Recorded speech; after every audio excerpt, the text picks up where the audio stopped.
الرحیم وبہ نستعین وہو خیر معین وصلی اللہ علی محمد وآلہ الطاہرین۔ عزیزان محترم، روز جمعہ آپ تمامی حضرات کو مبارک ہو۔ یہ ماہ مبارک شعبان ہے جس میں آخر حجت امام زمانہ علیہ السلام والسلام کی ولادت باسعادت ابھی ہم تمام حضرات نے درک کیا ہے، اس مبارک لمحے کو۔ اس میں کوئی شک نہیں ہے کہ امام کا ظہور اپنی جگہ پر حتمی ہے، امام کا ظہور ہوگا اور امام کا وجود ہے، ایسا نہیں ہے کہ ہوگا۔ آپ کی وجہ سے اس دنیا کو خدا بند عالم نے باقی رکھا ہے۔ میں نے ایک دن بیان بھی کیا تھا کہ آپ کی ہی برکت سے سورج میں روشنی ہے، چاند میں روشنی ہے، زمین میں حرکت ہے، جو چیزیں ہیں سب آپ کے وجود کی وجہ سے ہیں۔ امام زمانہ کا بھی ظہور ہے، لیکن کب ہے یہ خدا بند عالم ہی جانتا ہے کہ کب آپ کا ظہور ہوگا۔ اور ایسا بھی تاریخ میں ہے، تجربے میں بھی ہمارے بزرگوں کے آیا ہے کہ امام سے اکثر مسائل دریافت کرتے ہیں، امام سے ملاقات ہوئی ہے ہمارے بزرگوں کی، بہت سی دینی باتیں ہمارے آپ کے پاس جو ہیں امام کی جانب سے ہے۔ امام نے بھی پیغام دیا ہے اپنے شیعوں کے لیے، امام نے بھی پیغام دیا ہے اپنے شیعوں کے لیے کہ اللہ سے دعا کریں کہ ہمارے ظہور میں یعنی تعجیل ہو۔ اللہ سے ہمیں آپ کو دعا کرنا چاہیے کہ امام کے ظہور میں تعجیل کرے خدا بند عالم۔ ہمیں امام کو نہیں کہنا ہے کہ مولا آپ ظہور کریں، نہیں، ہمیں خدا سے دعا کرنا چاہیے کہ پروردگارہ امام کے ظہور میں، آخر حجت کے ظہور میں تعجیل فرمائے۔ لیکن آج زمانہ جو ہے عزیزان محترم، امام کے وجود کا قائل ہو یا نہ ہو، مگر زمانہ اہل باطل جو ہیں، اہل فاسق جو ہیں، یا جو ہمارے آپ کے کل دشمن تھے اور آج بھی ہمارے آپ کے دشمن ہیں، وہ امام کے ظہور کے قائل ہیں، یا پیدا ہوں گے یا ظہور، وہ اس بات کے قائل ہیں کہ ایک حکومت ایسی قائم ہوگی جو عدل و انصاف کی ہوگی۔ ابھی میں نے چند دن پہلے ایک خبر پڑھا تھا جس میں سعودی عرب کی جانب سے یہ حکم صادر ہوا ہے کہ امام زمانہ کو قتل کیا جائے، اور اس کی اتباع امریکہ نے بھی کی ہے کہ امام زمانہ کو قتل کیا جائے۔ لیکن ولایت کے چاہنے والے جوانوں نے بھی جواب دیا، تم ہم سے پہلے مقابلہ کر لو، جب وہ ظہور کریں گے تو دور کی بات ہے۔ تو آج یمنیوں نے عزیزوں اور علی کے چاہنے والے جوانوں نے ان لوگوں کو اس کا سبق دے دیا ہے کہ تم چاہے جتنے پاورفل کیوں نہ ہو، تم چاہے جتنے طاقتور کیوں نہ ہو، تمہارے پاس جتنی جدید ٹیکنالوجی کیوں نہ آ جائے، لیکن تم ہمارے سامنے کل بھی زیر تھے اور آج بھی زیر ہو۔ تم ہمارے عزم کو نہ کل چھین سکے اور نہ آج چھین سکے۔ کل بھی ہم نے تمہیں ذلیل کیا تھا، آج بھی ہم نے تمہیں ذلیل کیا ہے۔ عزیزان محترم، اس میں کوئی شک نہیں ہے کہ مولا کائنات نے یہودیوں کو ان کی جو اس زمانے کے حساب سے ان کے پاس جو طاقت تھی خیبر میں، انہوں نے کبھی سوچا بھی نہیں تھا، کبھی نہیں سوچا تھا۔ کیوں؟ تاریخ بھی ہے کہ کتنے دن تک یہی لشکر جاتا رہا، واپس آتا رہا، جاتا رہا، واپس آتا رہا۔ غور فرما رہے ہیں، یعنی کیا مطلب؟ یعنی شکست کھاتا رہا، اپنے مقصد کو وہ پا نہیں سکا، اپنے ہدف تک وہ پہنچ نہیں سکا، وہ اپنی جگہ پر کامیاب تھے، غالب تھے۔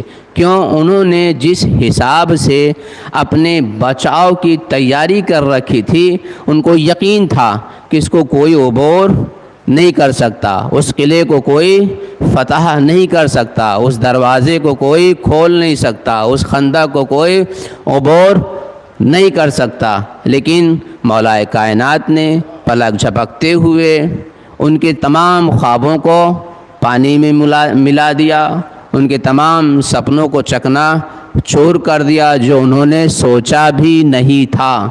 اس وقت کے علی سے خیبر نہ بچ سکا تو کیا آج کے علی سے اسرائیل بچ سکتا ہے؟ ناممکن ہے۔ عزیزان محترم، آنے والا وہ وقت نہایت ہی قریب ہے۔ اس وقت کو ہم آپ درک کریں گے، ہم آپ احساس کریں گے کہ ہمارے یہی علی کے چاہنے والے، ولایت کے پیروکار اور رہبریت کے راستے پر چلنے والے جوان جو ہیں، اس مقام کے اوپر جا کر یا لسارات الحسین کا پرچم بلند کریں گے انشاءاللہ، اور وہ فتح ان قریب ہے۔ اور عزیزو، تاریخ کو دیکھنے کے بعد اس بات کو کہا جا سکتا ہے آپ کے درمیان، یمن کے تحولات کو دیکھنے کے بعد جنگ یمن جو ہے مقدمہ ہے ظہور امام زمانہ کا۔ تاریخوں میں ملتا ہے جنگ یمن مقدمہ ہے ظہور امام زمانہ کا، اور اس میں کوئی شک نہیں عزیزان محترم، اکثریت جو ہوگی امام زمانہ کے ساتھ یمنیوں کی ہوگی، اکثریت جو ہوگی یمنیوں کی ہوگی۔ مولا کائنات نے بھی جتنی جنگیں لڑی ہیں ان میں اکثر یمنی تھے۔ مالک اشتر کے لیے ہے کہ آپ یمن کے تھے، جندب کے لیے ہے کہ آپ یمن کے تھے۔ غور فرما رہے ہیں، یہ لوگ جیالے اس وقت بھی تھے اور وہی نسل آج بھی چلی آ رہی ہے۔ عزیزان محترم، ابھی ایک بیان آیا تھا کہ سعودی عرب نے صلح کا پیغام یمن کو دیا ہے، تو یمنیوں نے کہا، صفین کو یاد دلایا، جنگ صفین کو، یہ صفین یعنی تم وہاں دھوکہ دے سکتے ہو مگر یہاں مالک اشتر والے ہیں۔ اور فرما رہے ہیں یہاں مالک اشتر والے ہیں، یہ دھوکہ کھانے والے نہیں ہیں۔ عزیزان محترم، تو یہ جوان جو ہیں حقیقتاً ان کے پاس کچھ نہیں ہے، اور اگر کچھ ہے تو وہ علی کی ولایت اور ان کی محبت ہے۔ حقیقتاً جس کے پاس علی کی ولایت، علی کی پیروی، علی مولا کائنات کی محبت ہوتی ہے، وہ ہر جہت سے قوی ہوتا ہے، وہ ہر جہت سے طاقتور ہوتا ہے، وہ ہر جہت سے غالب ہوتا ہے، وہ مغلوب نہیں ہوتا ہے، کیونکہ قرآن مجید کی اس بات کی آیت تائید کر رہی ہے کہ کبھی آپ غالب نہیں ہیں۔ اگر آپ حق پر ہیں تو باطل مٹنے والا ہے، اگر آپ علی کی محبت رکھتے ہیں، ایمان رکھتے ہیں، تو آپ ہی کیا ہیں؟ بلند ہیں، آپ ہی اعلیٰ ہیں، آپ ہی غالب ہونے والے ہیں۔ آپ اللہ کے پیروکار ہیں تو آپ ہی غلبہ پانے والے ہیں۔ تو عزیزان محترم، سب سے بڑی طاقت ہمارے آپ کے پاس جو ہے، علی کے چاہنے والوں کے پاس کیا ہے؟ وہ ایمان کی طاقت ہے۔ حقیقتاً کل اوائل اسلام میں پوری طاقت لگا دی گئی تھی علی کے چاہنے والوں کو مٹانے کی۔ معاویہ نے تھوڑا بہت محنت نہیں کیا ہے، اس نے پیسہ بھی خرچہ کیا، مال بھی خرچہ کیا، اور پوری کوشش کی کسے؟ اس نسل کو ختم کر دینے کی، مٹا دینے کی، ان کا نام لینے والا نہ ہو۔ تاریخ کو بھی اس نے مسخ کیا کہ تاریخ میں بھی ان کو آپ پہچان نہ سکو، لیکن وہ کامیاب نہیں ہو سکا۔ اور یہ سلسلہ ایسا نہیں ہے ختم ہو گیا تھا، مٹ گیا تھا، نہیں، یہ سلسلہ چلتا رہا اور آج بھی چل رہا ہے۔ آپ یہ مت تصور کریں کہ آپ کے پیچھے کوئی نہیں ہے، آپ آسانی سے سکون سے زندگی جی رہے ہیں، جی نہیں، آپ کے پیچھے آج بھی دنیا پڑی ہوئی ہے، آپ کے پیچھے آج بھی دنیا لگی ہوئی ہے، آپ کے وجود کو وہ دیکھنا نہیں چاہتی ہے۔ یہ تو امام زمانہ کا وجود ہے، آپ کا لطف ہے، آپ کا کرم ہے کہ جن کی برکت سے ہم آپ سربلند ہیں، سرفراز ہیں، جن کی برکت سے صلوات بھیجے محمد وآل محمد، اللہم صلی علی محمد وآل محمد، کہ آپ کا وجود جو ہے ہمارے لیے باعث لطف ہے۔ عزیزان محترم، ہم آپ یہ بالکل نہ سوچیں کہ امام کی مدد ہمارے آپ کے ساتھ نہیں ہے، بلکہ ایک روایت میں ہے کہ اگر امام نہ ہوں تو ہم آپ جی نہیں سکتے۔